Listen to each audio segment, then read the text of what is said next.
about 15 years ago. I was in Melbourne, Australia at my cousin's apartment. He had a studio apartment, creaky floors. It was kind of an old type of building. And I wasn't feeling that well. I had some sort of cold or something. So he gives me this ecstasy tablet. And I immediately feel better, like within a few minutes. And as we were walking out the door to go to the rave, I dropped another ecstasy tablet. And then on the way there, I think I took another one. And then when we got there, we just ended up taking so many that night. And this lasted for about 3 days, and I probably maybe slept like an hour or 2 hours in these 3 days. And, I ended up shoving pills up my ass, taking GBH, which is a drug. If you take too much of it, you go into sort of a coma, like you can't wake up. My cousin actually took some. This was a separate incident, but he took it and he had too much of it, and he ended up on the side of the road. The ambulance had to be called. He was taken to the hospital, and he was out for about 14 hours. And they used the defibrillator on him. So he had all these like burn marks on his chest.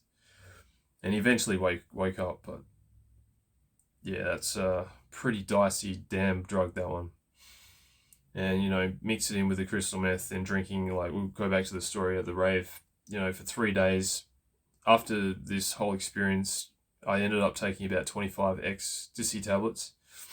And I was completely scattered, like including the meth and the drinking and not having sleep. I was completely scattered. I remember waking up after 14 hours sleep and just looking in the distance, and I couldn't think. There was like nothing in my brain. I literally totally fried my brain.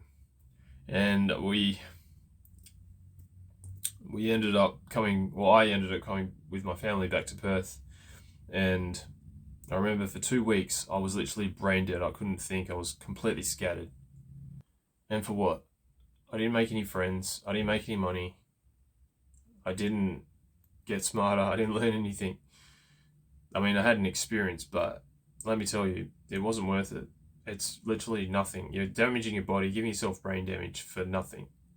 If you're on a self-destructive path, you have to sit down and seriously journal why you want to be on this self-destructive path. It's like the equivalent of, those video games where you put on items and they become cursed and they lower your attributes and your health and or your stamina, etc.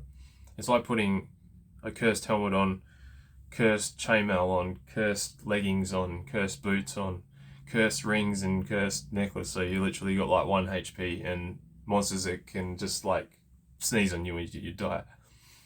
You might be thinking, well, this is just like the easiest path for me. I can just continue to live like this and destroy my brain, destroy my health, just so I can forget everything. But really ask yourself why. Like, if you were to actually fix your life up, would it actually be that bad? So if you were to fix your life up now and get 1% better every day for the rest of your life, you'd be 100% better in 100 days. You might think it's just too damn fucking hard. But think about it, if you knew twice as much as you did in 100 days, how much better your life would be? If you were doing, say, something really small like 1 minute or 2 minutes of meditation every day, one 30-second cold shower every day, just getting plenty of sunlight, boosting your testosterone every day for like a couple of minutes, eating better food, so maybe just change 100% if you died in 100 days, sure, but you start off with 1%, so you just change like small things every single day. You're 100% better at socializing in 100 days. And imagine, you have that dream partner you want to attract, and imagine how much closer you would be, how many more steps you would be ahead of yourself than you are now. Because if you continue on this path, you're literally just digging a hole for yourself, and that's just making it hard to get back up again, because eventually you'll realize this is the wrong path. And there's no better time to get out of that hole right now, brother. You might be thinking, where do I start? Well, you start with having some pride in yourself. So some pride for your future self, who can look back to you now and say, well done, brother. You've done a great job. It's great effort of digging yourself out of that hole. You might be like, but I don't care.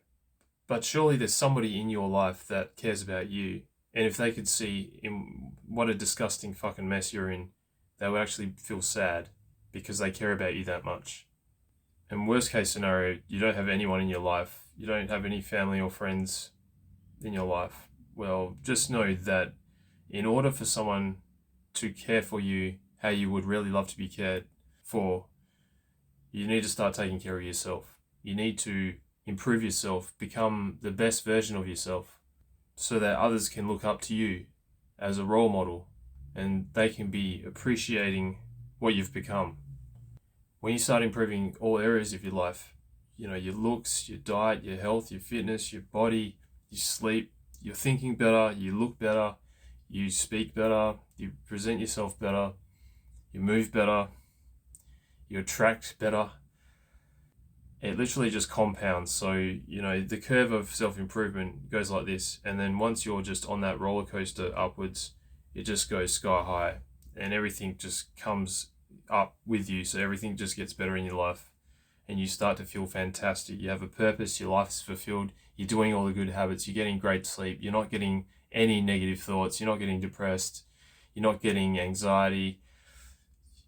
A little bit of anxiety is probably actually okay because it gives you a bit of like energy. But if you were where I was with anxiety, where I literally wouldn't even want to leave the home for a few weeks,